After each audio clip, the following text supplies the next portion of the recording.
Hi you guys, welcome back to my channel. The Department of Health has always found itself at the center of scandal.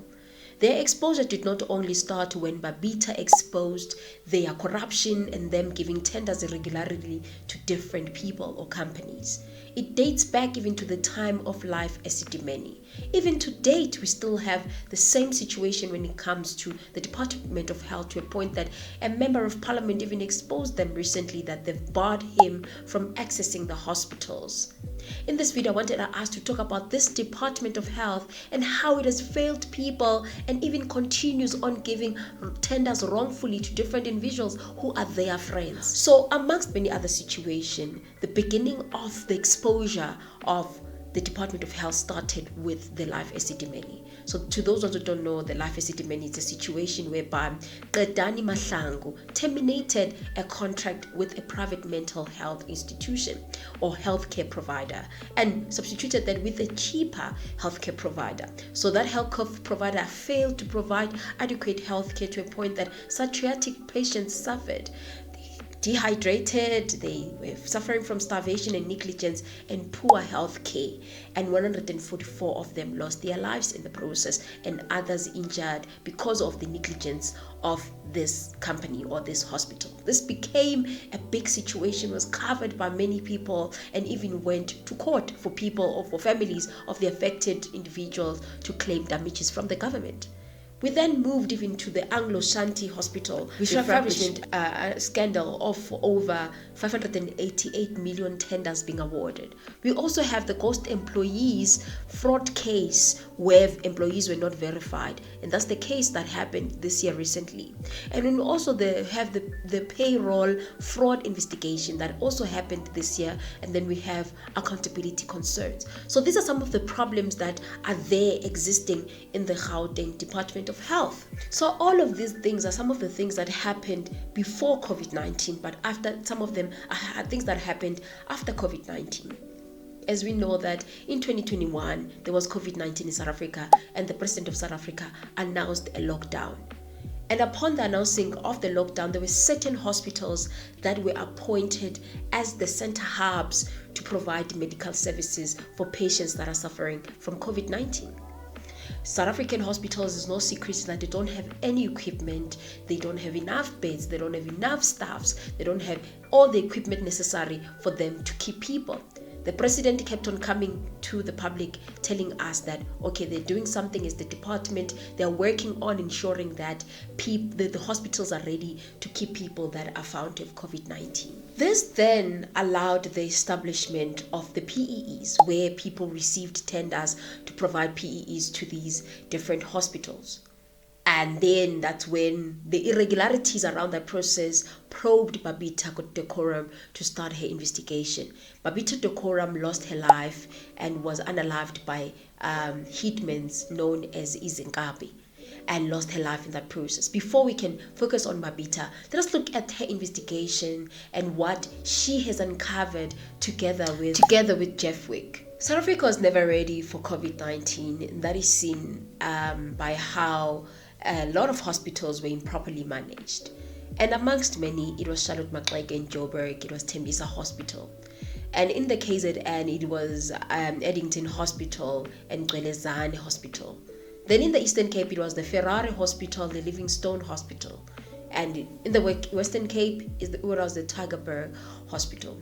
And one amongst many that faced a lot of these problems of irregularities when it comes to tenders and everybody using it as a criminal hub was Tembisa Hospital. So as Tembisa was used as a hub, it did not have enough equipment, as I've said, like the other hospitals that I've mentioned now that didn't have enough equipment. So it was the duty of the government, from the Minister of Health at that time, Zweli Mkhize, as well as the President, to ensure that the hospital is well prepared for such a time that is the one of COVID-19.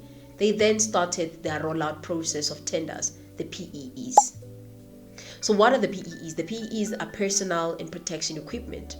Any gear that protects people from contracting any hazardous diseases. It provides that safety for them, and that includes masks, gloves, it includes garments, it includes gowns, it includes shields, any form of protection that is provided to healthcare professionals. So that was then formed, right?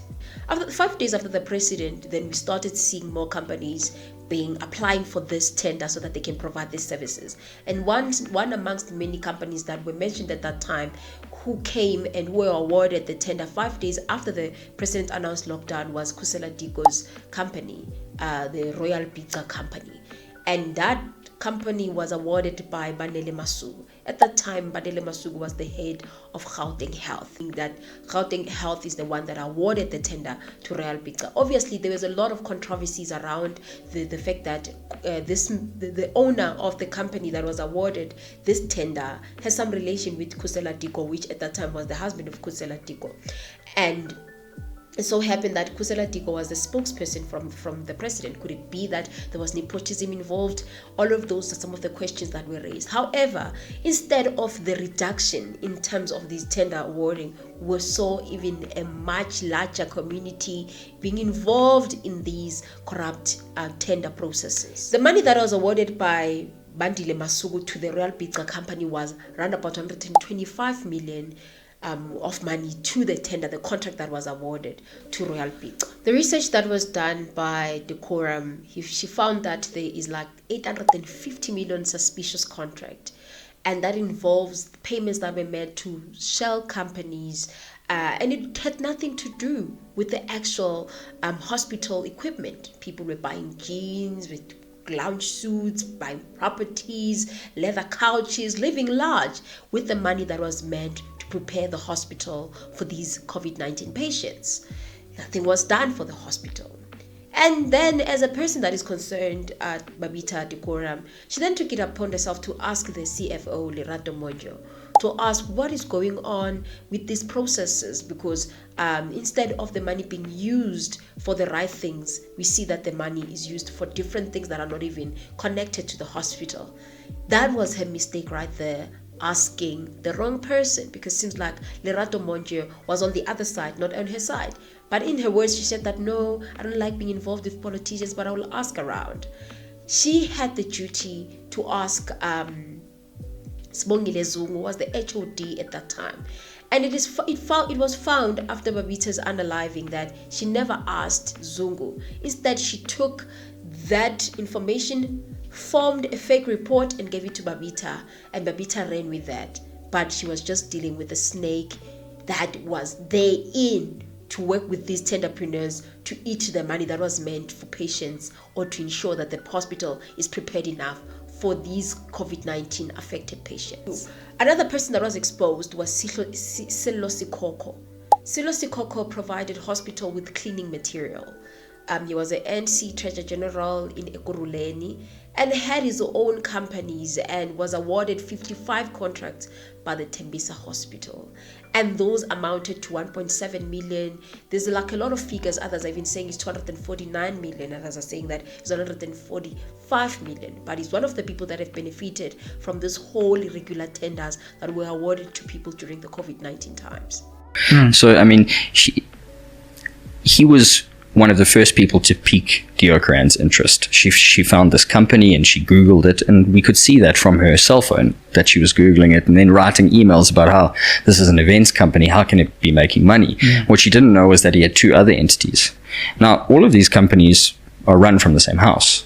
It's all one operation, and they bid for contracts across the provinces. But they found their heyday at Tembisa. And he was such an interesting figure to go and interview because, you know, Babita had raised issues around payments going to his company, and her boss, Majo, said, I don't like dealing with politicians, and told her to keep it quiet. So what does that tell you about her complicity? I mean, people can decide for themselves. But, you know, I went and I sat with Sikoko to put all these allegations to him. A very smooth operator. Unctuous, actually, is a good word to describe him. And whilst I was addressing this with him, he asked me to stop the recording and said, you know, like, I'll give you bigger stories. There's bigger fish out there. I'm small, and I've got info. And that's the wheeling, dealing that I don't enjoy. And I won't take that from anyone, least of all him. And I understand why he was trying to throw me off, because he'd actually made a whole lot more money than he was willing to admit. We also have Rudolph Masibuko. Rudolph Masibuko controls 17 companies, and he has received around about 149 million in irregular Tembisa Hospital tenders. Note that all of these are allegations, are investigations. They've not been proven in the court of law or found guilty. So these are the allegations, guys. When we were doing this investigation, obviously we looked at the companies, and then it's daunting. You've got a list of 100 companies. They all appear disparate, but once you peel back a single layer of directorships, you understand exactly who you're dealing with. And we found Rudolph Masibuko and his family, husband, wife, son, and a cousin, who between them had 17 companies in this armada of medical supply entities. And they made at least 250 million rand from Tembisa Hospital. They were the ones behind Tembisa's billionaire bucket, a plastic bucket worth 150 rand at any Pick and Pay, 10,000 rand a pop. They bought 4, 2 in red and 2 in blue. And it's emblematic of the rampant, inflation of invoices that you're paying for this. There's Selo Sokoko, who's obviously an ANC figure now in Ekurhuleni. He's managed to succeed despite the stench hanging over him. And then we have Antoinette Leroux. Antoinette supplies surgical equipment to Tembisa Hospital, and also was a bank employee. It is said that in one day, just in one day, he registered 5 companies that do not even have addresses. And he has received 95 million in contracts. And then we have Dr. Stephen Groundraju. Dr. Stephen Groundraju was later found to be the kingpin, actually, because he controlled the web of shell companies, over 56 companies that received 435 million from Tembisa Hospital between the years 2020 and 2022.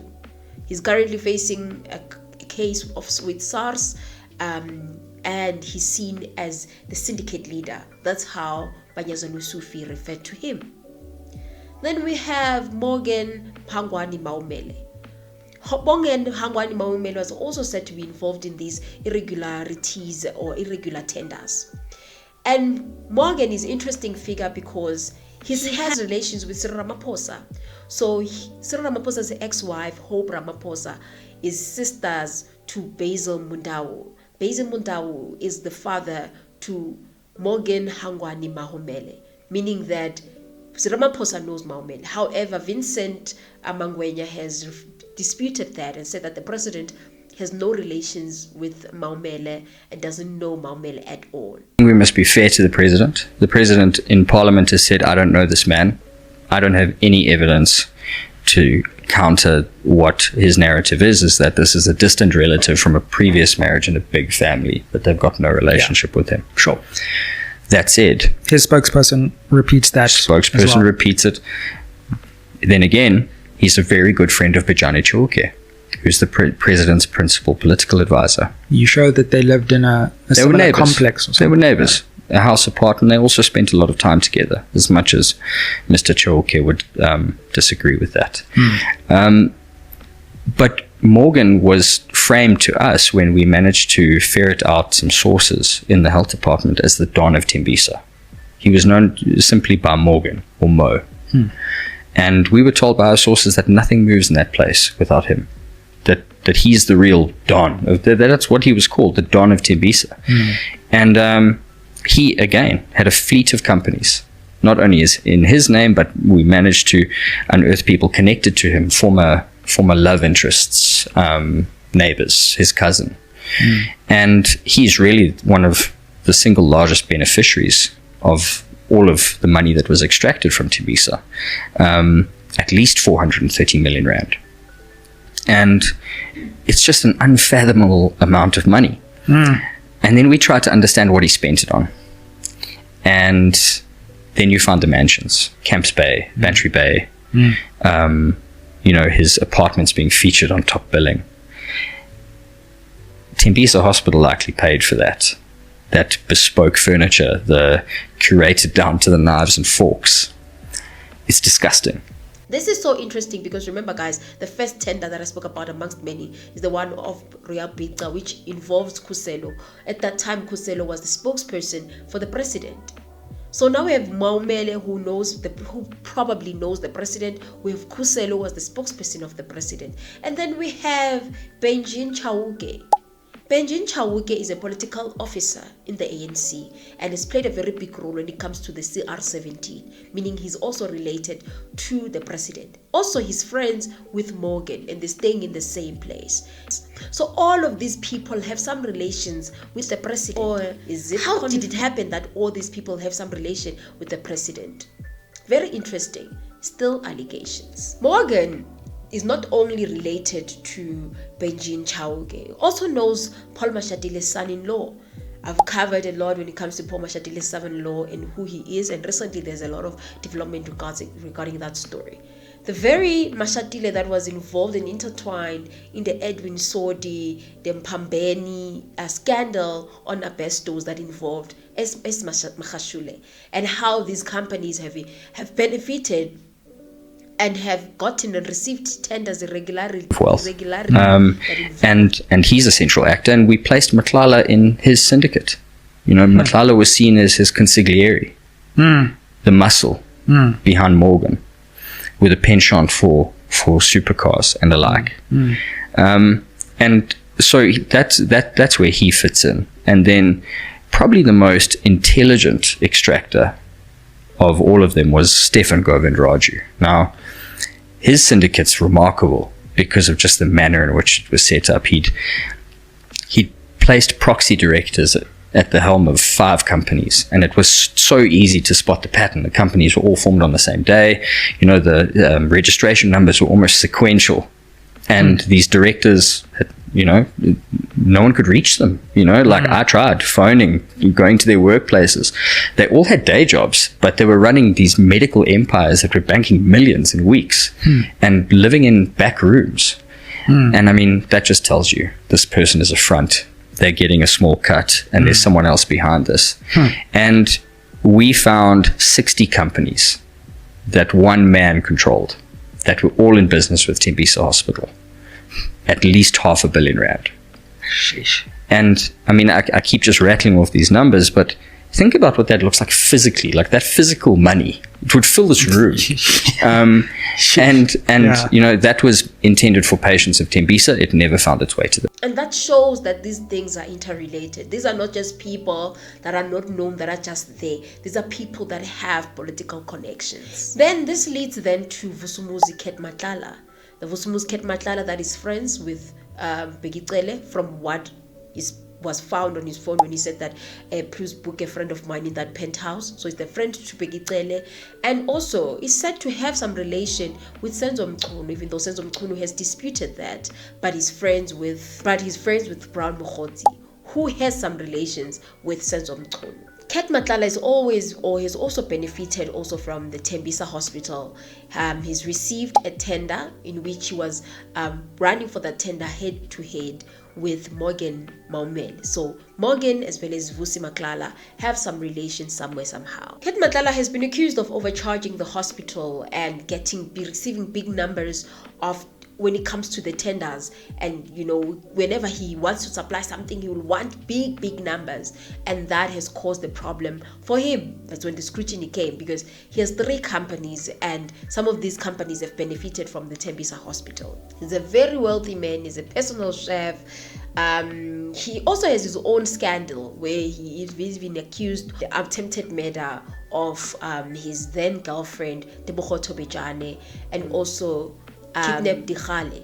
Those are some of the allegations that he's faced with, and currently in prison because of the attempted unaliving on his girlfriend Tebogo Tobejane. All of these tenderpreneurs that have received these tenders at the cost of people's lives in Tembisa Hospital.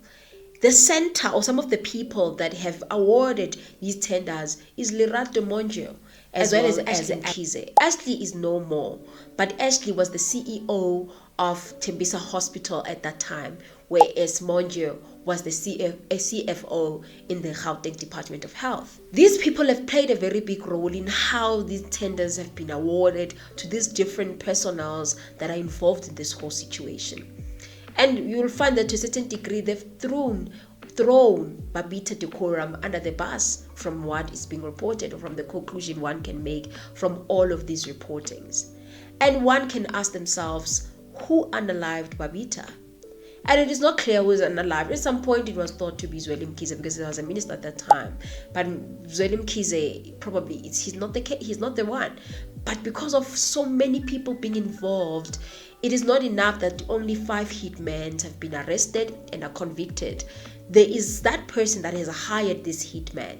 And with so many stakeholders or different parties involved, it makes you ask yourself who actually took the life of this innocent woman who just wanted justice and the truth for people like Shonisani. So to those who don't know Shonisani is a man that was hospitalized in Tembisa Hospital, and even tweeted to Zweli Mkhize saying that we are being neglected. And during the post-mortem, after he lost his life, it was found that he didn't receive meals for more than 100 hours. There was no strict tube inserted to provide nutrition. His COVID results also were not read out to him, and his time of death was wrongly recorded. So some of that was an investigation that was conducted by Dr. Makgoba, and said that there were systematic issues with the hospital, and that that there was like a lot of inaccurate when it comes to reporting and all of that. And then that led to the suspension of the then CEO, which is Dr. Magaladi, which is Lekopane Magaladi faced that disciplinary action after that situation. And you must mind that it was not his first time that he faces that. He was he was also involved and was found to be negligent in the Komape case. If you guys remember the Komape case, the child who fell in a pit toilet and in Limpopo, if I'm not mistaken, if it was in Limpopo, yes. And apparently this doctor was also involved in that situation because he was then succeeded by Ashley Mkhize.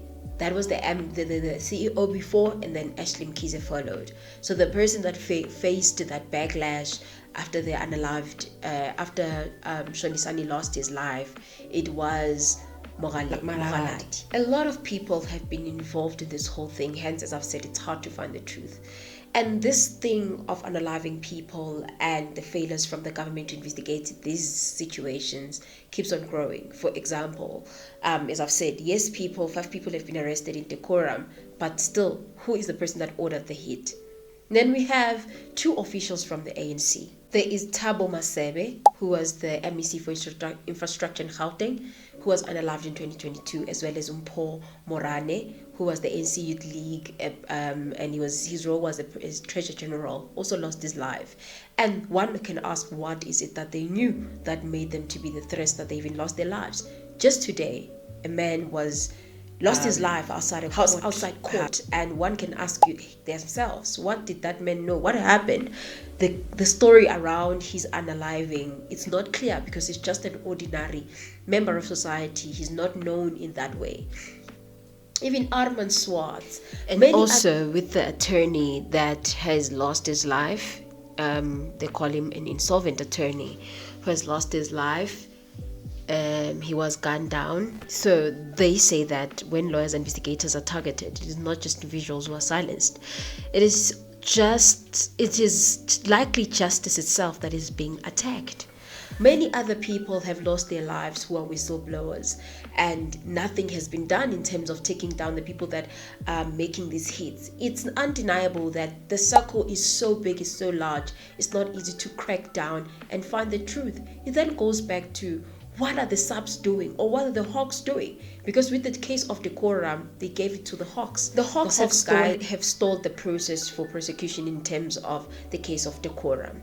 And they failed so bad that they've even lost evidence, and they've done so bad when it comes to these cases. We even found ourselves in a situation whereby there's formations of the political unaliving task teams while the Hawks are there, to show you that the Hawks are not as strong as they are supposed to be. That makes you wonder, Why did the DSO get disbanded, which is the Directorate of Special Operations known as the Scorpions? And they were always investigating high-profile cases that involve politicians. They're very much involved in the arms dealing case, which exposed people like Tony Yengeni, Shabir Sheikh, who has some relation with Jacob Zuma, and even paid for his political cover and protection, allegedly, and also exposed people like Jackie Silebi and his corruption that he's been involved in. And as soon as Jacob Zuma became the president, he disbanded the Scorpions and took back the power to the SAPS, and then that's how the Hawks were formed. But these people are not working.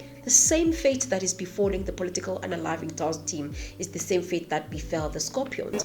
The SIU has revealed that in the 3 years of its investigations, several syndicates have been uncovered. We've uncovered that there's about more than 111 officials that have been colluding with these syndicates. And imagine 111, right? So it just indicates you the extent.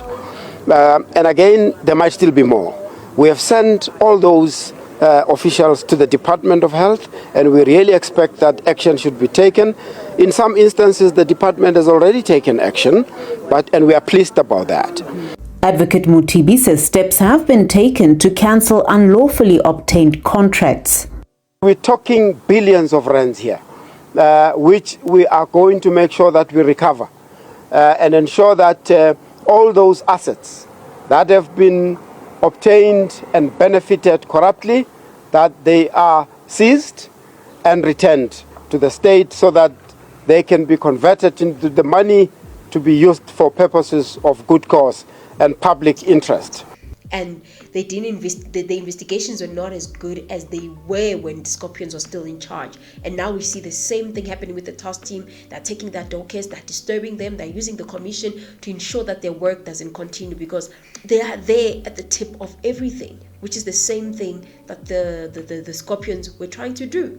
And when individuals try to do these investigations, they are unalived. They lose their lives in the process, because clearly whatever that is there, these syndicates are too in-depth and too strong that everybody's like, you will never expose me, I will never be exposed, and they do anything to ensure that silence remains. Justice delayed is definitely justice denied, because I don't care what Banya Zulu-Sufi and everybody else are trying to do with their nasispani, with their housing programs. At the end of the day, all of these things are still going to be given to those tender tycoons, and the poor are still going to remain poor, meaning the richer becomes richer at the expense of the poor, because Tembisa Hospital is a hospital that is public, that is supposed to be used by the poor, and they're supposed to ensure that it's a proper hospital for people to access, and they create jobs. Instead, we see these tender tycoons chowing the money, not even doing anything for the people. Instead, they live lavish lifestyle with their women who are wearing weaves, who are wearing lashes and nails, designer bags, Dubai, all that content that they give us was on Instagram.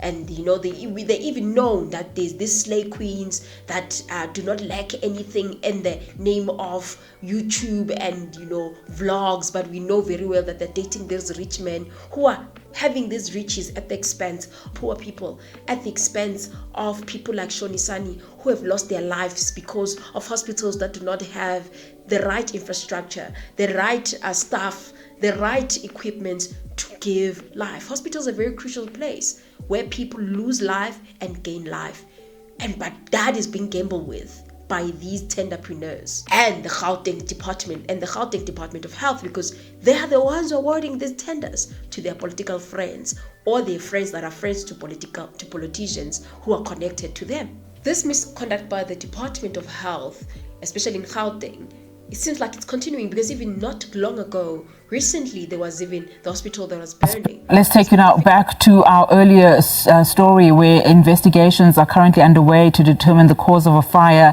that broke out in the Accident and Emergency Unit of Tembisa Provincial Tertiary Hospital in Gauteng on Saturday evening. Gauteng MEC for Health, there you see her on your screen, Nomantu Ngomo Ralehoko, is about to... who received that tender. It has become a hub for criminals, where criminals fight for tenders, where criminals just grab what they can as much as they can. What about us? What about us as South Africans? So I don't know what you think about the Gauteng Department of Health. What should be done about them? Part of me feels like, you know what, let us get it done and over it. Let us remove these people, because how are they going to learn their lesson? The only lesson that they learn is if they get to be removed, because it starts by the person who gives these tenders. The person that applied for tenders, I see them, but the person that gives these tenders is a problem. And I see that Panyaza is coming with nasispani. It's a different thing. Will it get rid of tender system? The people that are carrying port, I'm a plumber, I need a job, a bricklayer. For this kind of nasispani Stevens, I'm not going to recruit somebody that is on a computer somewhere. I'm going street by street. People that are standing outside your estates with boards, I'm recruiting them for this nasispani. We will see that with time. Nonetheless, guys, please tell me your thoughts. Tell me what you think. I'll hear your thoughts on my comment section down below. Also, the Madlanga Commission seems like they've decided to have the proceedings starting on the 17th of September. Will they allow? Will this matter continues? I wouldn't be shocked if they postpone again. But there you have it, South Africa. We must make one point very clear. That we're not going to be told by Mkhwanazi what must happen, what must not happen. If we are looking for him, we have to find him. And if he's not going to make himself available, we're going to have to summon him. He's the one who started this mess, and he's going to have to take responsibility. He's not going to tell us about commission this, commission that, and all of that. We don't know what commission is doing. We are not interfering with the commission, and the commission must never interfere with us.